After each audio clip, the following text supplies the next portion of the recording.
الله الرحمن الرحيم الحمد لله رب العالمين والصلاة والسلام على رسوله الأمين محمد وعلى آله وصحبه أجمعين. خۆشەویستان خۆشحاڵم کە لە حەڵقەی ژمارە 88 بە خزمەتەوەی خۆشەویست گەشتمەوە لە بەرنامەی نووسین و یادەوەری. خۆشەویستان لە درێژەی و پرۆژە فکرێکە لەگەڵ بەڕێز مامۆستا عەلی باپیر هەمانە بۆ پیشاندانی ناوەڕۆکی کتێبەکانی و جگە لەوەش بۆ ئەو بۆچوونە تازانەی کە مامۆستا سەرباری کتێبەکان و یاخود ناوەڕۆکی کتێبەکان یەکات. لەو درێژەیە گەشتوونە کتێبێک بە ناوی لێکۆڵینەوەیەک لەبارەی هەبوون و نەبوونی نەسخ لە قورئاندا. ئەم کتێبە ڕاستە قەبارێکی باو بڵێن بچووکی هەیە بەڵام ناوەڕۆکێکی گەورەی هەڵگرتووە. قسەکردن لەسەر نەسخ لە قورئاندا قسەکردنێک و با بڵێن بابەتێکی تازە نییە، بەڵام قسەی تازەی زۆر لەبارەوە کرێ. بۆیە ئێمە بە باشمانزانی یەکێک لەو کتێبانێک کە هەڵمان بژارد بەرنامەی لەسەر بکەین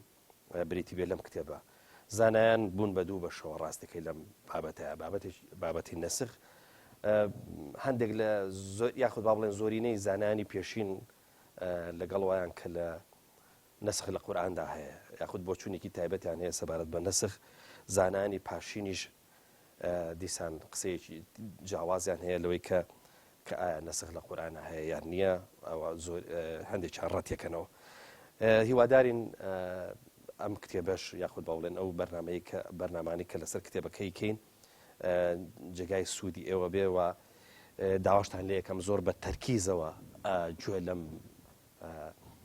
ئاڵقانەی ئەم بەرنامەی و سەبارەت بە نەسخ لە قورئاندا باش گوێ بکرن، چونکە بابەتێکی زۆر هەستیارە و بابەتێکە ئەندازەیەک ئەو هەڵەگرێک کە ئینسان شارەزایی لێ هەبێ. مامۆستا زۆر بەخێر بێ، سوپاس دەکەین. سوپاس بۆ ئێوەش بەخێر بێن کاک پەیوەند. سوپاس دەکەین. مامۆستا لە عنوانی کتێبەکەیە لە نانوشانەکەیە وشەی نەسخ بە تەنیا هاتووە لە لای جەنابەت، بەڵام ئێمە هەر وەختێک کە ئەگەڕێن بە دوای نەسخە وشەیەکی تریش لەگەڵایەت ئەویش منسوخە، واتە ناسوخ و منسوخ پێکەوەیەن. چۆنە لە عنوانی کتێبەکەی جەناب تا بە تەنها نسخ هاتووە؟ الحمد لله وصلوات الله وسلامه وبركاته على رسول الله محمد وآله المهتدين بهداه من الصحب والأزواج والقرابة والتابعين لهم بإحسان إلى يوم لقاء الله. ربنا آتنا من لدنك رحمة وهيئ لنا من أمرنا رشدا. ربنا لا تزغ قلوبنا بعد إذ هديتنا وهب لنا من لدنك رحمة إنك أنت الوهاب. آمين. کاک پەیوەند جارێ وەکو لە پێشەشەکەدا جەنابەت ئاماژەت پێدا ئەم بابەتی نەسخ بابەتێکی علمی قوڵە و بێگومان بۆ کەسێک بێوێت لەوەی کە لەو بارەوە دەیڵێین باش تێبگا دەبێ ورد سەرنج بدا، سەتحیانە و سەرچێڵانە گوێ بۆ قسەکان نەگرێ و تیان نەفکرێ. ئەوە یەک. دوو، بەنسبەت ناونیشانی ئەو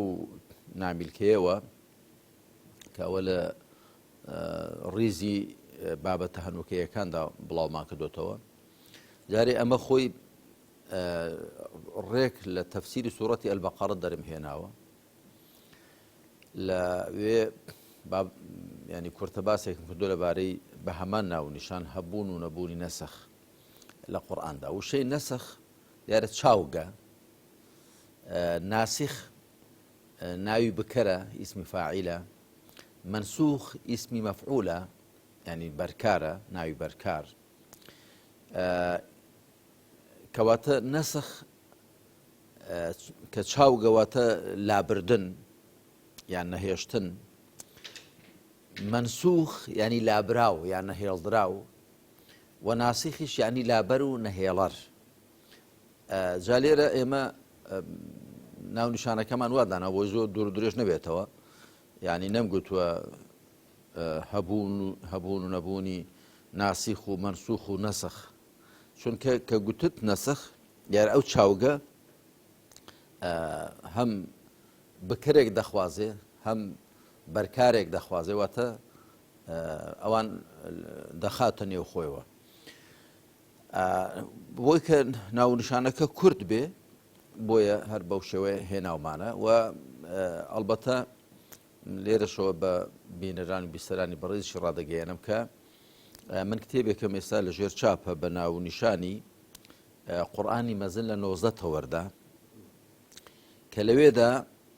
درێژتر لەبارەی بابەتی نەسخەوە قسەم کردووە. یعنی قەبارەی نووسینەکەی ئەوێت بەلای کەم و دوو هێندە دەبێت، دوو هێندی ئەو کە لەم نامیلکێدا هاتووە و ئەگە بە جیات چاپ بکرێ دەبێتە کتێبێک. تەمەنەوە هەمووی لە زمینی کتێبێکی گەوردایە کە 500 لاپەڕ زیاتر دەبێت بە ناوی قورئانی مەزن لە 90 تەوەردا. جا یەکێک لە تەوەرەکانی بریتە لە باسی نەسخ لەوێشدا هەر بەو ناونیشانە هێناومە هەبوون و نەبوونی نەسخ لە قورئاندا. مامۆستا ینی دوور لەوەی کە جەنابەت نووسەرێکی پێویست بە ئەلحەمدوللا پێویست بە هەڵدان نییە. جەنابەت ینی ئەرچی نووسینی تۆ ئەرچێکی گەورەیەوە بە بەرپرسیارانە ئەنووسی، بەڵام هەمیشە جورئەتێک لە نووسینی توایە هەیە مامۆستا، ینی دەزەبەی بۆ ئەو شتانێک کە هەستیارن. ئێستا بابەتێکی وەکو نەسخ بە تایبەتی من ئێستا نامەوێ ڕای تۆ یەکسەر بزانم چییە سەبارەت بە نەسخ، کابەت لە کتێبەکە هەیە، بەس چۆنە مامۆستاوە ینی ئەلحەمدوللا ئەم جورئەتە بەکارێنی دەزەبەی بۆ ئەم بابەتە هەستیارانە لە کاتێکە ئەم بابەتە هەستیارانە لەوانەیە سەرێشەشی بۆ تۆ پێوە بێیانی. بەڵێ وڵا ڕاستە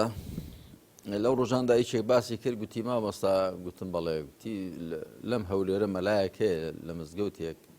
خەڵکێکی دیار مەحدودیش دەچن بۆ مزگەوتەکەی، گوتی برایەکمان لێ بۆ ئەو مامۆستای وتاری داوە، گوتوویەتی نابێ ئینسانی سیاسی قورئان تەفسیرکە. ئەمجا ئەو کەسێک کە قورئانی تەفسیر کردو بڕاشی بە ناسخ و منسوخیش نییە. ئاجا کاک پەیوەند من جاری کەش باسم کردووە هیچ شتێکم نەنووسیوە و نانووسم مەگەر هاندەرێکم بۆی هەبێ و زەمینەیەک بڕەخسێک کە پێویست بکە لەو بارەوە قسە بکەم یا لەو بارەوە بنووسم. لە ڕاستیدا من نووسین بە ئەرک دەزانم، ئەرکێکی سەرشانم کە پێی هەڵدەستم، جا چ بەنسبەت ئەم بابەتەوە چ بەنسبەت هەر بابەتێکی دیکەوە من هەر شتێک بە پێویست بزانم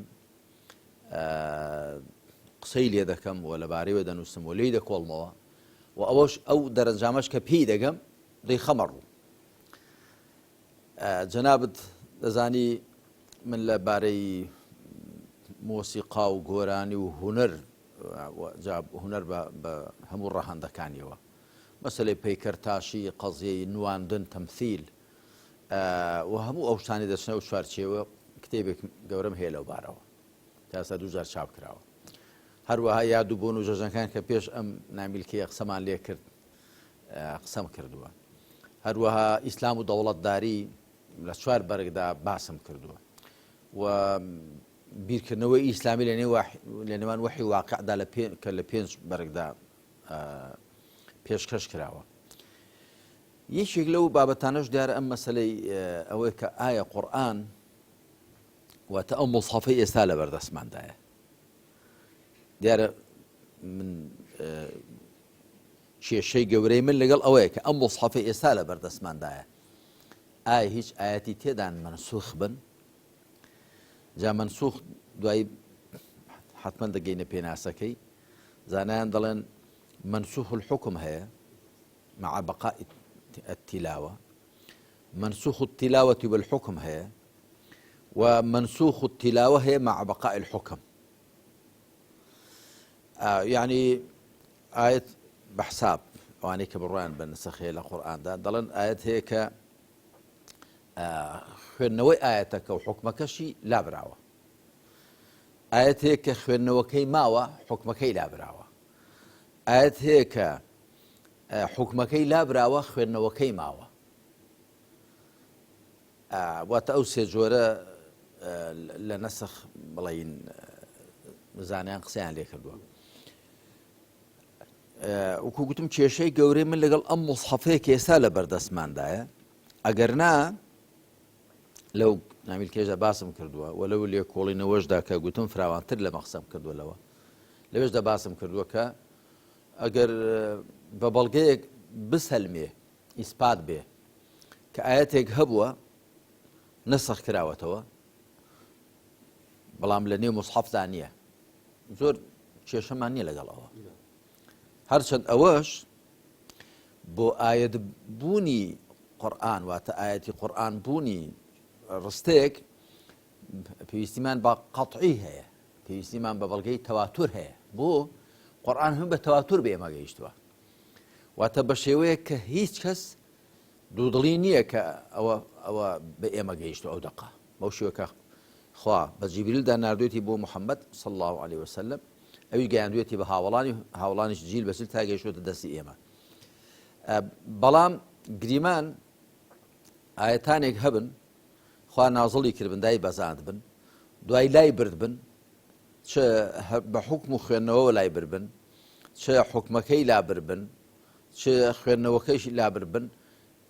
گرنگ مادەم لە موسحەفدانە بن ئەمە زۆر گرفتمانێ بەڵام ئەو موسحەفە ئێستا لە بەردەستی ئێمەدا هەیە کە دوای ئەویش من بەڵگە و پاسای خۆم دێنمەوە لەسەر ئەوە جا بۆچی ئەوە منووسیوە لە ڕاستی ئەوە بەرگریکردنە لە قورئان یعنی هەروە بەدەیکە بە هەوای باڵ شتێکم نەگوتووە من تەماشا دەکەم خوا باسی قورئان دەکات دەفەرمێ کتاب أحكمت آياته ثم فصلت من لدن حكيم خبير ئەم قورئانە کتێبێک کە ئاەتەکانی محکەم کراون قایم کراون دوای ڕوون کراونەوە لەلایەن خوایەکی کاربەجێی شارەزاوە هەروەها تەماشا دەکەم خوا وا باسی قورئان دەکات دەفەرمێ لا يأتيه الباطل من بين يديه ولا من خلفه تنزيل من حكيم حميد ئەم قورئانە نە لە پێش دەستیەوە نە لە دوایەوە واتە لە هیچ لایەکەوە ناحەقی ڕووی تێناکە دابەزێنراوە لەلایەن خوایەکی ستایشکراوی کاربەجێ کە خوا وا دەفەرمێ سبحانه وتعالى مانە نابێ ناحەقی ڕووی تێ بکات نابێ نەسخ و لابردن و گۆڕانکاری ڕووی تێ بکە جا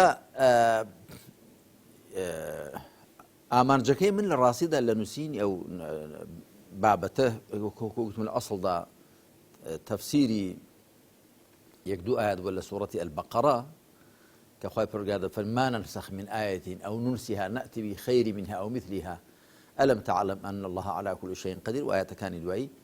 لە ئەسڵدا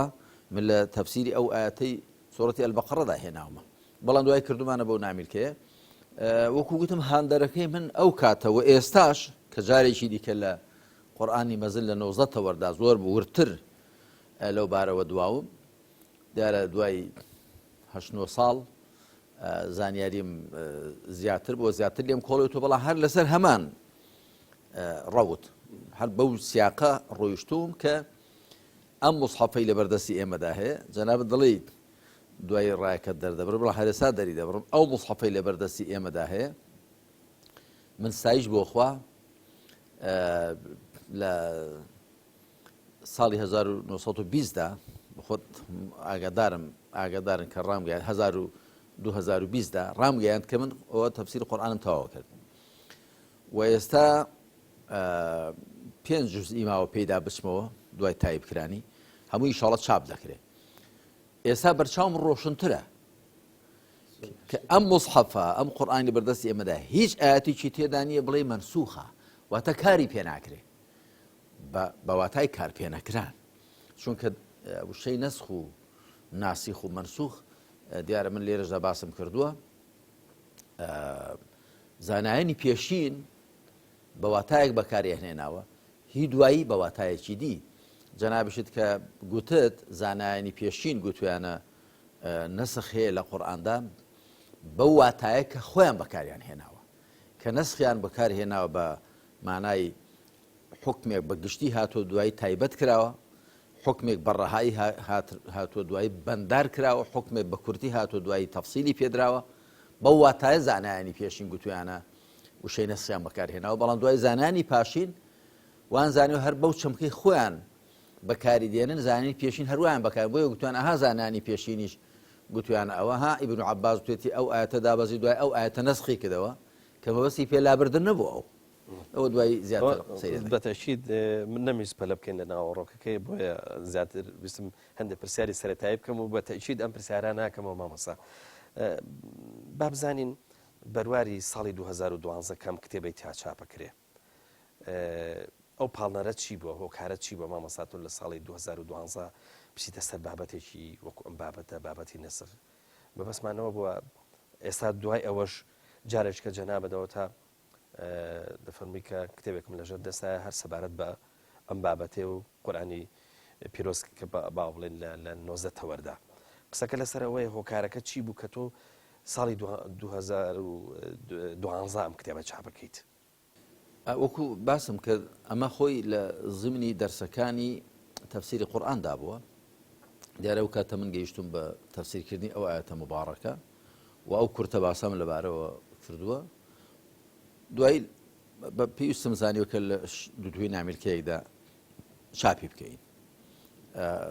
یعنی وە نەبێ من ئەو کاتە تایبەت ئەو بابەتەم بەتەنێ توێژی بێتەوە بەڵکو لە زمینی تەفسیرکردنی قورئاندا بووە. بەڵام دوای بە پێویستمان زانیوە کە لە شێوەی نامیلکەیەکدا بڵاو بکرێتەوە. هەڵبەتە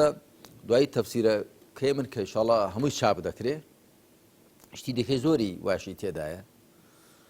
بۆیەنە لە سوورەتی نووردا کە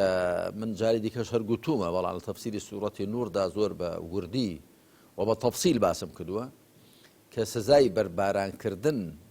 بۆ پیاوی زیناکەر و ئافرەتی زیناکەر بە بۆچوونی من بە لێکدانەوەی من دەزانم زۆربەی هەر زۆری زانایان دەڵێن ئێستاش ئەوە سزایەکە و ئەگەر دەسەڵاتێکی ئیسلامی هەبوو دەبێت جێبەجێ بکرێت بەسەر ئافرەتی شوو کردو و پیاوی ژنهێنا و ینی ئافرەتی محسەنە و پیاوی محسەن من بەسییان پێ ئەوەی کە ئافرەتێک کە شووی کردبێ جا باش وەکەشی نەما بێ و پیاوێک کە هاوسەرگیری کردبێ با ئێستا هاوسەرەکەشی نەما بێ کە زینایان کرد زۆربەی هەر زۆری زانایان وەکو ئەمانەتی علمی دێڵێم دەڵێن دێ بەرباران بکرێن.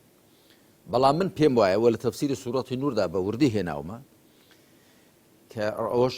ڕایەکی هەندێک لە زانایان بووە. بەڵام من بە بەڵگەی بەلای خۆمەوە زۆر ئیقناع کرد قسەم لەو بابەتە کردووە و گوتومە نەخێر ئەوە سزایەک نییە ئێستا موسڵمانان مولزەم بن جێبەجێکەن. بەڵێ پێغەمبەر عەلەیهی سەڵات وسەلام جێبەجێ کردووە و لەو بارەوە لە صاحی بوخاری مسلمدا هاتووە و من مقتەنیعم کە بە حەدیثی ئاحادیش حکمە شەرعیەکان دەچەسپن مادام سەنەدیان ڕاست و تەواو بێ و ئەوە سزایەک بۆ پێغەمبەر صلی الله علیه و سلم جێبەجێ کردووە بەسەر ماعیز و غامیدیەدا و بەسەر هی دیکەدا. بەڵام پێم وانێ ئەمە حکمێک بێ مسلمانان پێ و پابند کراون ئێستا جێبەجێکەن و بەڵگەی خۆم لەوێدا هێناوەتەوە. جا بۆیە ئێستا دەڵێم بیستم کەس شتێکی نووسی بوو هەروە بە کرچ و کاڵی کە فڵان کەس ئینکاری ئەوەی کردو نە ئینکاری ناکەم بەس دەڵێم ئێستا مسلمانان مولزەم نین و بەڵگەم هێناوەتەوە لەسەرەوە بەڵگەم بە قورئان هێناوەتەوە بە سونەتی پێغەمبەر صلی الله علیه و سلم. جا دوای ئەو تەفسیرە کوردیم هەموو چاپ دەکرێت زۆشتی کەشی تێدا هەیە کە بە تەئکید لەگەڵ هەندێک بیر و ڕاه و لەگەڵ هەندێک قەناعەت کە هەندێک خەڵک پیانەوە ڕاهاتووە باریان پێوە گرتوون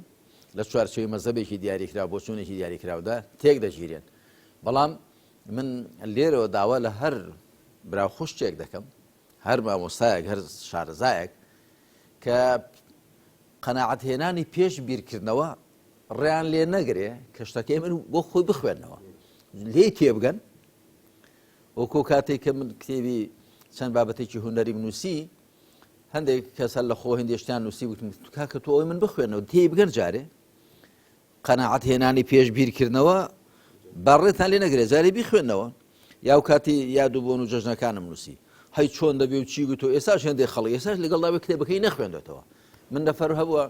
کە زۆری خۆمەشەوەش وتمە تۆ شتێ منت خوێندەوە ناوەڵە تۆ چۆ بیخوێنەوە دەبی قەناعەتت دەگۆڕێ. جا ئەوەش بەخششی خۆیان دەبێت خوا بداتێ. من یەکەباری خۆم هەر کەسێک یعنی برایەک کە شارەزاییشی نەبێ خوشتێک کەسێک شتێکم پێ بڵێ ئەو شتە ئاوایە بۆ من لە زۆربەی کۆتایی کتێبەکاندا دەڵێم هیوادارم خوێنەران بە تێبین و سەرنج و ڕەخنەی خۆیان دەوڵەمەندم بکەن. عاقڵ ئەو کەسێ بە عەقڵی خەڵک خۆی دەوڵەمەند دەکات، عالیم ئەو کەسێ بە علمی خەڵک خۆی دەوڵەمەند دەکات. بەڵام هەر کەسێک سەرقاپی لەسەر خۆی دانا و وتی هیچ بواری تێدانی قسەی کە زۆر بگرم هەر بە نەزانی و بە هەژاری دەمێنێتەوە. هەموو جارێ دەڵم کەسێ شتێکی هەیە پێم خۆشە پێم بڵێ تێبین و سەرنجێک ڕەخنەیەک بۆ کە من خۆمی پێ دەوڵەمەند بکەم و من زۆر بە ئاسانی دەستبەرداری هەر قەنەعەتێکی خۆم دەبم کە کەسێ بۆم دەرخا بە بەڵگە کە نەم پێکاوە. بۆ چکە مەسەلەی ڕاو بۆ چوون جیایە لە وەحی خوای پەروەردگارەوە تەواو شتێ خوا بیفەرموێ تەواو. بەڵام بۆچوونی من و تۆ یەکی دیکە وێکی دیکە وەکو شافعی ڕەحمەتی خوای لێ بێ گوتوویەتی قولي صواب يحتمل خطأ وقول غير خطأ يحتمل الصواب. ئەوە ڕاستە، قسەی من ڕاستە دەگونجێ هەڵە بێ، قسەی بەرامبەرەکەم پێ هەڵەیە دەگونجێ ڕاست بێ. ئەوە دەرگا دەکاتەوە بۆ دیالۆگ، بۆ وتوێژ، بۆ هەڵسەنگاندن و تاوتوێکە. مامەستا ناچارم بەوەی کە هێندێک پرسیارم پێشخەم. ئەم ماوەیە کە من متابعەی هێنم کردووە، ینی بە دوواداچوونێکم کردووە بۆ مەسائیلی نەسخ لە قورئاندا لای زانایان. ڕاستەکەی لە چوارچێوەی ئەوەی کە پێگوترا هەرێمی کوردستان جگە لە جەنابەت و لە مامۆسای ڕەحمەتی مستەفا زەڵمی کەسی ترم بەرچاو نەکەوت وەکو نووسین. ڕاستە وەکو قەنەعەت ڕەنگە هەبێ، بەڵام وەکو نووسین کەسم نەبینیوە کە وەکو ئێوە نەسخ ڕەت کاتەوە. ینی یا من نەمبینیوە یاخۆت کەسی تر نییە. چۆنە ینی هەم جەنابەت هەر مامۆستا مستەفا زەڵمی خاوەنی ئەم بۆ چوونن کە باوەڕیان وایە کە نەسخ لە قورئانە نییە. ئەوە جەنابە دوات کەوتۆتە بەرچاو ئەگەر ناوان نییە، بەڵام وەکو خۆشت ئاماژەت پێدا هەیە دەتوانێت قەنەعەتەکانی خۆی دەربڕێ، هەشە ناتوانێت قەنەعەتەکانی خۆی دەربڕێ. لە ڕەخنەی خەڵک دەترسێ، لە گلەی خەڵک دەترسێ، لە هەندێک ئەعتیباراتی دنیایی مەسەلەن دەسڵەمێتەوە. گەرنا لە پێش بەندە و دکتۆر مستەفا زەڵمی و ئەوانەدا خەڵکی دیکە بۆیە ڕەنگە بۆ یەکەم جار ئەوەی بەو شێوەی قەزەی تەڕەح کردو ئەبوو موسلیمی ئەسفەهانی بووە. بەڵام لە پێش ئەویشدا من مەبەستم لە کوردستان و بەڵە نا خەڵکی دیکەش هەیە هەر ئەو قەنەعەتەی هەیە کە نەسخ بەو شێوەی کە ئێستا متەداولە. ئاخر خۆی زۆر گرنگە دیاریکردنی چەمکی نەسخ، دیاریکردنی واتایەکەی و چەمکەکەی زۆر گرنگە. چکە ئێستا منیش دەڵم بەڵێ نەسخ هەیە، بەڵام بە تێگەیشتنی یا بەو چەمکەی کە هاوڵان بەکاریان هێناوە، ئەوان وەکو گوتم چۆنیان بەکاری هێناوە. ئاەتێ بەگشتی هاتووە، دوای ئاەتێکی دیکە ئەو چەمکە گشتی ئەو ئاەتەی پێشەی تایبەت کردووە، یا ئاەتێک بە ڕەهایی هاتووە. بۆیە نەخوای پەروەردگار دەفەرمێ من كان يريد حرث الآخرة نؤتي منها ومن كان يريد حرث الدنيا نؤتيه منها ومن كان يريد حرث الآخرة نؤتيه منها وما له في الآخرة من نصيب. هەر کەسێک بەرهەمی دنیای بوێ پێی دەدەین، هەر کەسێک بەرهەمی ڕۆژی دوایی بوێ پێی دەدەین. لێرە بە مطلقی دەیفەرمێ، بەڵام لە سوورەتی ئیسراءدا دەفەرمێ من كان يريد العاجلة عجلنا له فيها ما نشاء لمن نريد. تماشای هەر کەسێک بەرهەمی بە پەلەی دنیای بوێ عجلنا له فيها، ئێمە لە ژیانی دنیادا بۆی پێش دەخەین ما نەشاء ئەو ئەندازەی کە بمانەوێت لیمەن نورید بۆ هەر کەسێ بمانەوێت. دوو قەیدی خستوونە سەرێ. پێشێ بە ڕەهایی دەفەرمێ من كان يريد حرث الدنيا نؤتيه منها، هەر کەسێک بەرهەمی دنیای بوێ پێی دەدەین. بەڵام ئایا ئەوە پێشێ بە ڕەهایی دەیفەرمێ، بەڵام بۆی دوایی خەڵک بە هەڵە دانەشێ. لە سوورەتی ئیسراءدا دەفەرمێ عجلنا له فيها ما نشاء ما يعني الذي ئەو ئەندازەی کە بمانەوێت لیمەن نورید بۆ هەر کەسێ بمانەوێت. ئەم ئەندازەکەی قەیدی دەچێتە سەرێ، هەم کەسەکە کە پێی دەدرێت قەیدێکی دەچێتە سەرێ، کەواتە ئەو مطلقا کە پێشتر هاتووە دوو قەیدی چوونە سەرێ. هەروەها بۆ وێنە ئەو ئاەتە مبارەکەی هاتە خوار کە لە سوورەتی ئەلبەقەرە کە دەفەرمێ ئین تبدوا ما في أنفسكم أو تخفوه يحاسبكم به الله. ئەگەر ئەوەی لە دەروونتاندا هەیە ئاشکرایکەن یا پەنهانیکەن، خوا لە سەری لێپرسینەوەتان لەگەڵدا دەکات. ئەکە لەو کتێبەشدا باسم کردووە. ئەوە لە صحیح مسلمدا هاتووە کە هاوڵان سونە خزمەت پێغەمبەر صلی الله علیه و سلم گوتیان تا ئێستا خوا نوێژی لەسەر فەرز کردو زەکات و ڕۆژوو توانیمان ئەوە ناتوانین. پێغەمبەر عەلەیهی سەڵات وسەلام فەرمی دەتانی بڵێن سەمیعنا وعەسەینا بیستمان و سەرپێچی دەکەین. دوای خۆی پەروەردگار ئاەتی دوایوی دابەزان کە دەفەرمی لا یوکەلیف الله نەفسا ئیلا وسعها. خوا لە هیچ کەس داوا ناکە جگەوەی لە توانایدا هەیە. مرۆڤ لە توانایدا نییە غائیلە و فکرێ خراپی بەدڵدانەیە. وانە کەواتە ئەوە پێشێ بەگشتی هاتووە بەڵام ئەوە تایبەتی کرد. لا یوکەلیف الله نەفسا ئیلا وسعها. تۆ لە تواناتدانی فکرێکی خراپە بەدڵدانەیە بەڵام لە تواناتدا هەیە دڵی خۆتی لەسەر نەچەسپێنی. کەواتە ئەوەی لێپرسینەوەی لەسەر دەکرێت دڵ لەسەر چەسپاندنیەتی عەزم لەسەر جەزمکردنیەتی. مەبەستم ئێستامیش دەڵم بەڵێ نەسخەیە لە قورئاندا بەڵام بەو چەمکوواتایی کە هاوڵان بەکاریان هێناوە کە مەبەستیان پێ شتێک بە ڕەهایی هاتبێ دوایی مقەیەد کرابێ یا شتێک بە گشتی هاتبێ دوای تایبەت کرابێ یا شتێک بە کورتی هاتبێ دوای تەفسیلی پێدرابێ بە واتایە بەڵێ بەڵام بە واتایە کە ئاەتێک لە قورئاندا هەبێ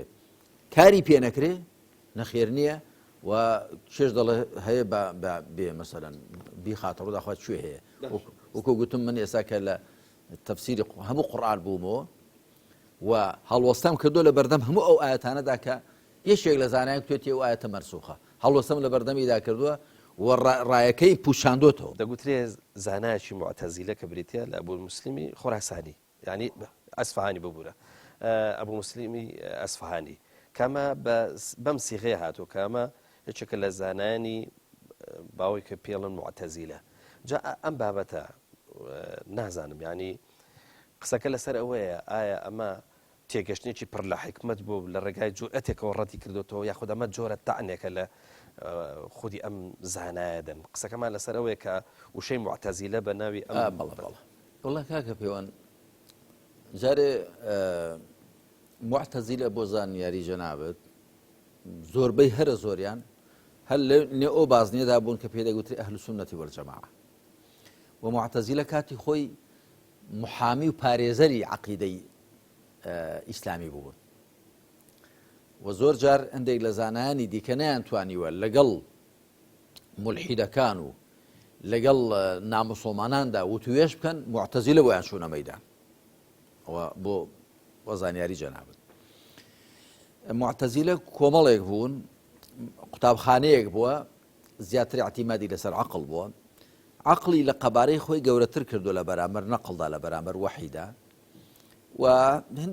هەندێشتیان هەبوو کە لیا بەڕەخ نەچیراوە بەڵام مانای وان نییە کە هیچ شتێکیان بە کەڵک نەهاتووە. وەکو من لە مەوسوعەی بیرکردنەوەی ئیسلامی لە نێوان وەحی واقعدا لە کتێبی سێیەمدا تەوژمە فیکریەکانی مێژووی موسڵمانە لەوێدا باسی معتەزیلەم کردووە قوتابخانەی ئاعتیزال و بیرۆکەکانی معتەزیلە لەوێدا باسم کردووە کەسێ بێ ورتر لەوە تێبگا دەتوانێت بگەڕێتەوە بۆ ئەوێ کەواتە ئەوە کە ئەبوو موسلیمی ئەسفەهانی لە نێو قوتابخانەی ئاعتیزالدا بووە ئەو وای لێ ناکا کە ئەگەر شتێکی حەقیشی گوڵ لێ وەرنەگرین بۆ زانیاریت الزەمەخشەری خاوەنی کتێبی تەفسیری ئەلکەشاف و خاوەنی کتێبی ئەساس البەلاغە معتەزیلە بووە. جا من لەو کتێبەی کە ئاماژەم پێدا قورئانی مەزن لە 19 وەردا هەندێک لە زانایان دەڵێن زەمەخشەری چونکە معتەزیلە بووە بیرۆکەکانی وەرناگیرێن بەڵام کەس بە قسەی نەکردووە. زۆربەی تەفسیرەکانی کە لە دوای شاخ و سەردەمی زەمەخشەریەوە هاتوون اعتیمادیان لەسەر تەفسیری کەشاف بووە لە ڕووی ڕەوانبێژیەوە. ئەنجا ئەگەر تێبینێکیشیان بوو بێ لەسەر بیرۆکەیەکی معتەزیلە کە تێک گیراوە لەگەڵی ئەشعەریەکان یا هی شوێنێکی دیکە پێڕێکی دیکە قسەی خۆیانیان کردووە و مەرجێژ نییە هەرچی معتەزیلە و ئەشاعیرە لەسەری تێک گیراون حەق لە لای ئەشاعیرە بێ ئەشعەریەکان بێ یا ماتوریدیەکان بێ یا لە لای ئەهلی حەدیث بێ مەرج نییە. من لەو مەوسوعەیەدا کە ئاماژەم پێدا بیرکردنەوەی ئیسلامی لە نێوان وحی واقعدا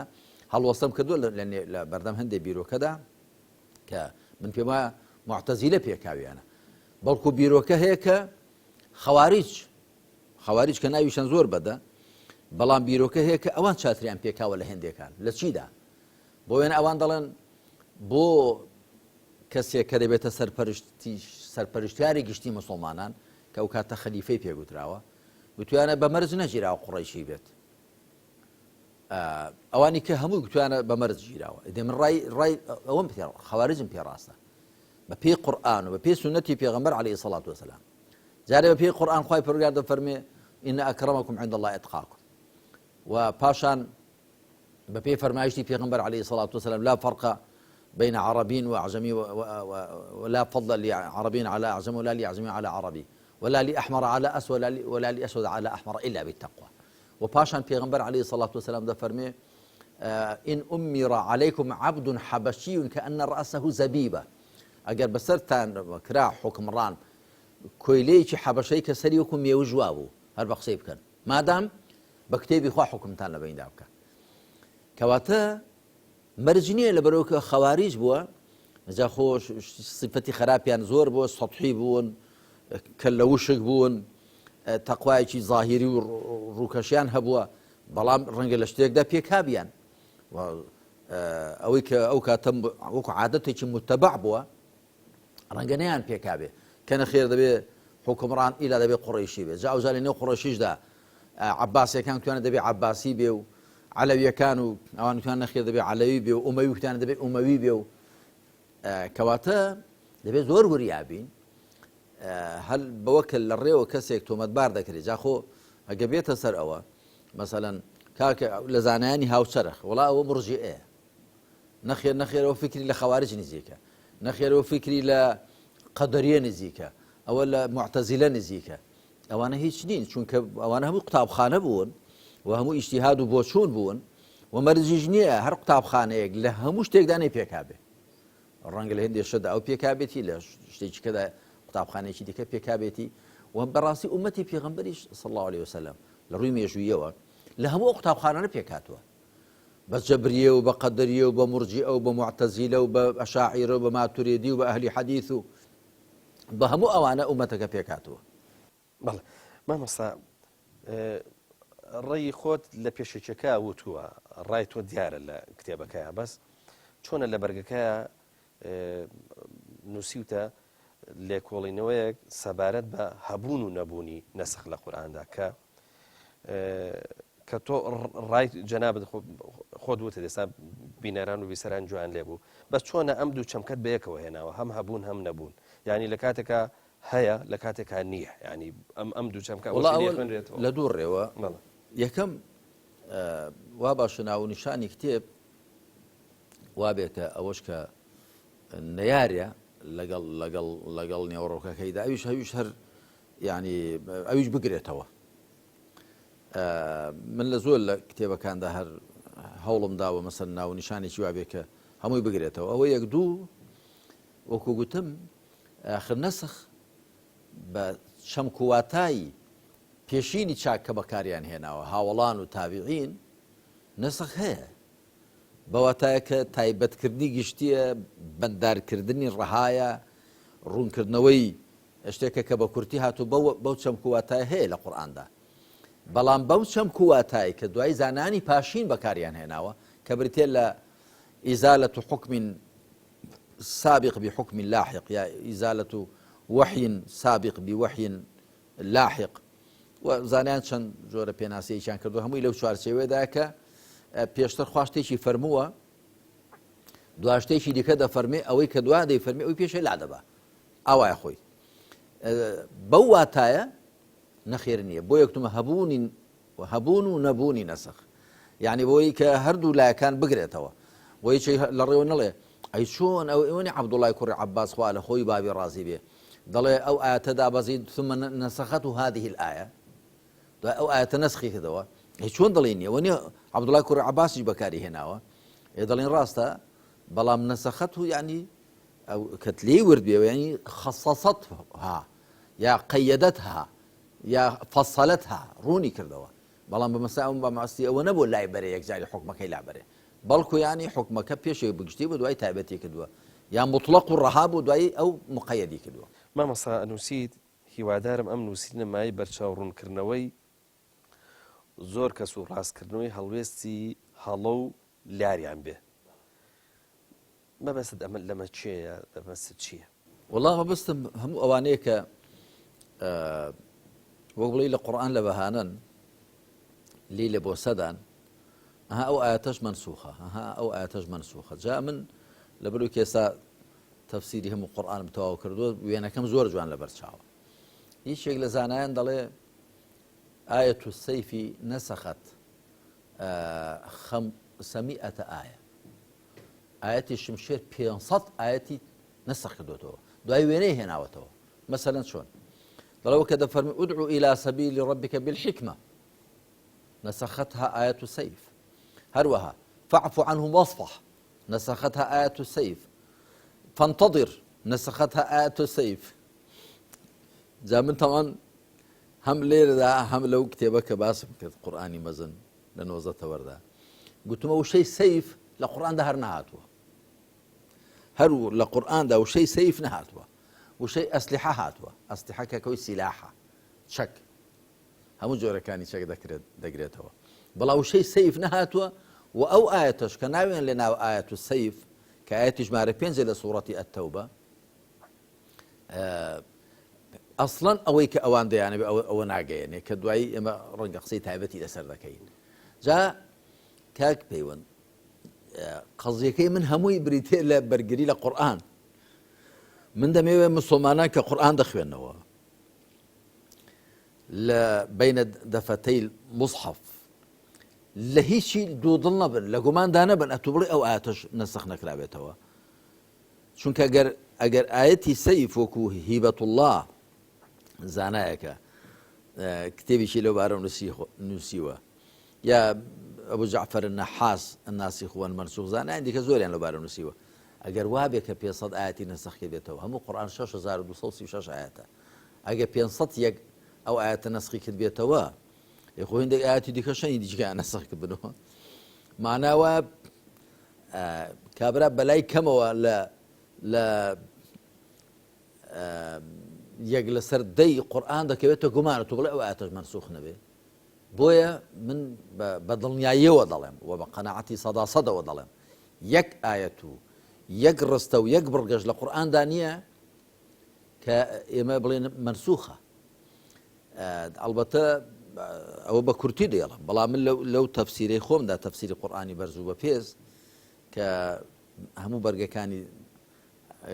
أجر لسيبرك تينا فرندا جنا السيبرك وتاسا بيز برجيليس شافوا بلا بوتوا وبينز برجيشي يستاهل غير شابا تاب أتا برجي بيستو بينز وبينز برجيشي ما وكاري لسر ذكين بتفصيل الرونكي لودا مثلا هنا وما من هيج آيات يجني القرآن ده كان شار بعم قبل أو آية منسوخة وبزاني يرجع نابيشك أوانش كقولتوي أنا قرآن آياتي منسوخي تدايا شان مرجع بوداناوا وباشان كهاتون سروي كامانا السيوطي هم يديتن سربيست آيات أبيش ضلي أو بيستش مستمر يعني للسرة يلي جانا كم ضل أو بيستش زانان هم يعني نسل ما عندون كواتا أول شوية كتب يعني لا بشيء زوري القرآن كبير جمانة تبغى وش منسوخ نبي أمزا كي معقولة آياتي كلمة كذا هاتوا آياتي كلمة مدينة هاتوا آخر قناغي مكة قناغي بانجوازو تيجي عندني خلقه هو شارك إنه خلقه وباشان عندك آياتي أنقطوا كمنسوخ آياتي أخبار يعني هوالدانا هموزانا يعني كبراشا بنسخ ضل آياتي أخبار نسخ ناية تسر هندي شام هندي بعقيدة وهي آياتي عقيدة نسخ ناية تسر نسخ جرهج لأحكام ده لحكم كان ده جاء برسالة جناب دوبك وتم شونا أو بروي ليشيء بالله لراسي الروم لهم مسلمانانية كقرآن دخوانا كبالي دنيابن بشت أستوربن وبزانن كهرشي لو قرآن ده هي اللي دوتوي مصحف ده هي أو 6236 آياته أو 104 سورته أو 7430 وشية ئەو 321,180 پیتە با لێی دڵنیابن هەمووی لە جێی خۆیدایە وەکو خوا وەصفی کردووە کتاب ئوحکمت ئایاته کتێبێکە ئاەتەکانی محکەم کراون قایم کراون هی ئەوە نین کە لابچن محکەم کراون و ڕۆشن کراونەوە. مامۆستا کۆتا پرسیارم لەم بەرنامەیە هەڵبەت ئەمە وەکو هەویرەکە ئاو زۆرێکیشە مامۆستاوە بە تەئکید ئێستا وردە وردە خەریکە بینەر ئیسهارا بێ بۆی کە گوێ بگرێ لە نەتیجە بزانین ئەگا بەچی تەمەناوەکەم ئینشاڵڵا لە درێژەی ئەو بەرنامانەی کە مەسەلەن لەسەر کتێبەکەیکەین ئینشاڵڵا ڕوونکردنەوەیکی باش هەبێ.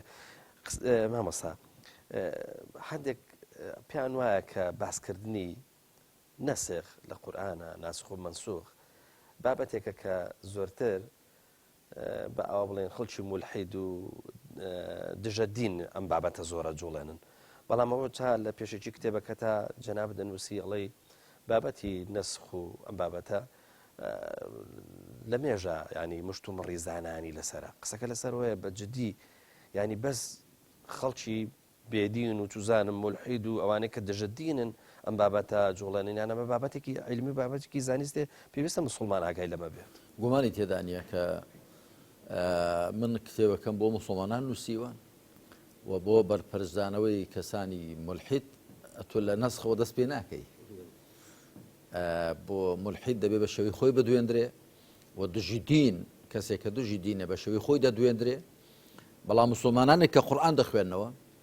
ئەو بابەتە پەیوەندی بەوانەوە هەیە کە لەو فەرمایشتی خوایە دڵنیابن هیچ شتێکی تێدا نییە کە حکمی پێ نەکرێ کاری پێ نەکرێ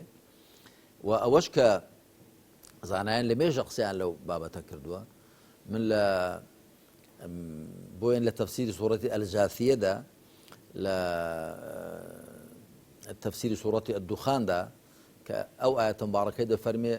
فاصفح عنهم وقل سلام فسوف يعلمون. الطبري رحمتي خوای لێبێ خاوەنی جامع البيان في تأويل آية القرآن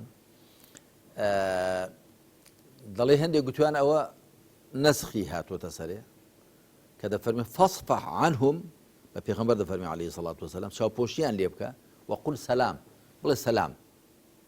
يعني خوا حافیز فسوف يعلمون لەمە دوا بۆیان دەردەکەوێت. الطبري دەڵێ ئێرە هیچ شوێنی نەسخ نییە چونکە ئەوە خوا فەرمان بە پێغەمبەر دەکا عليه الصلاة والسلام جارێ لە مەکە دابەزیوە سوورەتی دوخان دەفەرمی هەر پێیان بڵێ تو چاوپۆشیان لێ بکە دەڵێ خۆ پێغەمبەر صلی الله علیه و سلم چاوپۆشی هەر لێ کردوون و ئەوە ڕاست نییە کە تەنیا بەنسبەت کافرەکانی مەکە و ڕۆژگاری قۆناغی مەکە بێ چونکە پێغەمبەر عليه الصلاة والسلام چاوپۆشی لە منافقەکانیش هەر کردووە و چاوپۆشی لە جوولەکەکانیش هەر کردووە. ئەسڵەن چاوپۆشی لە خەڵککردن و سینە فراوان بوون لەگەڵیاندا لێبوردەبوون لەگەڵیاندا بە سەماحەت بوون لەگەڵیاندا یەکێکە لە ڕەوشتە بنەڕەتیەکانی مسلمانەتی و یەکێکە لە بەها بەرزەکانی کە پێغەمبەری خاتەم صلى الله عليه وسلم خۆی پێڕازاندونەوە کاتێ خوا پێی دەفەرمێ ما ئەرسەلناکە ئیلا ڕەحمەتەن للعالەمین تۆمان نەناردووە مەگەر بەزەی خوابی بۆ هەموو جیهانیان بەزەی خوا بۆ هەموو جیهانیان پێویستە لەگەڵ بەندە لار و لەوێرەکانیشدا بە سەماحەت و لێبوردە و چاوپۆشی کار بێ. جا نەخێر هەر لە قەدیمی زەمانەوە لە دێرینەوە باسی ئەوە کراوە ئەو ئاەتە نەسخ کراوەتەوە فڵان ئاەتە نەسخ کردوەوە کە وەکو کتمەویش بە دوو چەمەک بەکاریان هێناوە یەکیان کتوێتی نەسخ کراوەتەوە واتە حکمەکەی گشتیە بەڵام ئاەتێککە تایبەتی کردووە